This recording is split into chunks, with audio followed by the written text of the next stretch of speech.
So hello guys, আসসালামু আলাইকুম। কেমন আছেন সকলেই? আশা করি সকলেই অনেক ভালো আছেন। আলহামদুলিল্লাহ, আমিও অনেক ভালো আছি। তো আজকে যাচ্ছি আমরা কালসাড্ডারা বাজার, যা পীরগঞ্জ থানায় অবস্থিত। আমরা পাকা রাস্তা বাদ দিয়ে কাছে দিয়ে আসলাম শুধু এদেরকে নেওয়ার জন্য। আর এরা দেখেন ক্যামেরা দিয়ে কি ভাবটা এনে নিতেছে। তো তারপর এদেরকে উঠাই নিলাম। দেখেন সজীবের ফোনে আর লেখা আর থেকে হয় জানেন তো, থাক না জানাই ভালো, সবকিছু তো আর জানা যাবে না। তারপর আমরা চলে গেলাম। আজকে আকাশটা দেখেন অনেক সুন্দর দেখা যাচ্ছে, মেঘগুলো একখানে জমা হয়েছে, অনেক সুন্দর দেখা যাচ্ছে। তো আপনাদের তো বলাই হয় নাই আমি কিসের জন্য কালসাড্ডারায় আসলাম। আমার আসার কারণ আমরা মাখা খাবো, এই জন্য আমি আসলাম।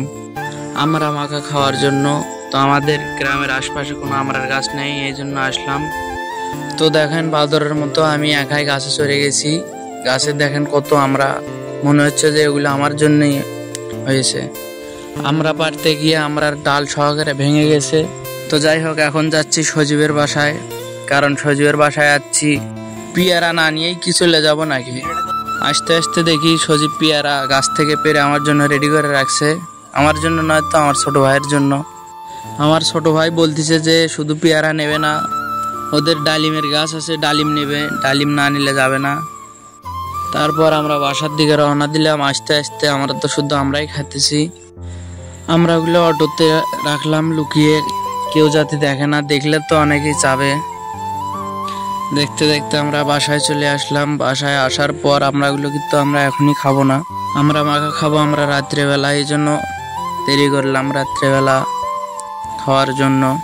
তারপর আমি দেখতেছি যে আমরা ওগুলো ঠিক আছে কিনা গুনে দেখি, কারণ রাখার সময় আমি গুনে রাখছিলাম না, দেখি গুনে দেখি সব ঠিকঠাকই আছে, ইমানদার লোক তো। তো দেখেন আমরা চলে আসার সঙ্গে সঙ্গে মাসুদও কিন্তু চলে আসলো আমরা মাখা খাওয়ার জন্য রাত্রেবেলা। আর আমাদের এই দিয়ে কারেন্ট ছিল না, এই জন্য মাসুদ খালি গায়ে গেঞ্জি কাঁধে নিয়ে আসতেছে। তো আমরা রুমে চলে যাব, কারণ নাই, এমনি কথা বলতে বলতে আমরা মাখার কাজ কিন্তু শুরু হয়ে গেছে। আর এইদিকে দেখেন মাসুদ কিভাবে দেখতেছে আমরাগুলোর দিকে।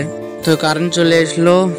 কারেন্ট আসার পর দেখেন আমি শুয়ে আছি, আর ওইদিকে আমাদের কিন্তু আমরা মাখার কাজ শুরু। মাসুদ টিভি দেখতেছে, আর বাবু গক্কুর সে আমরা কাটতেছে এখনো অনেক, আমরা তো এই জন্য সময় লাগতেছে অনেক।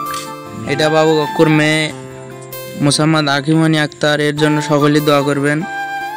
আর এইদিকে আমরা কাটা কিন্তু পুরোই শেষ, এখন শুধু আমরা মাখার পালা।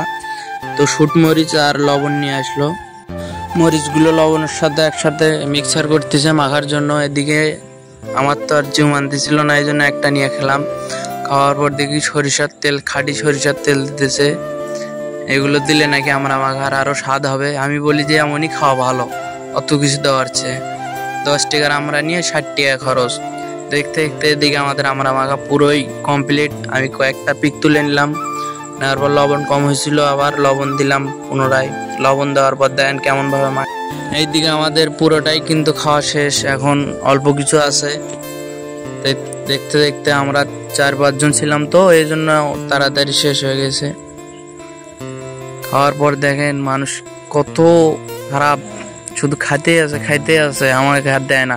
শেষে আমি কি করলাম, যে বলে যে পানিগুলো ছিল ওই পানিটা নিয়ে আমি শুধু খেলাম।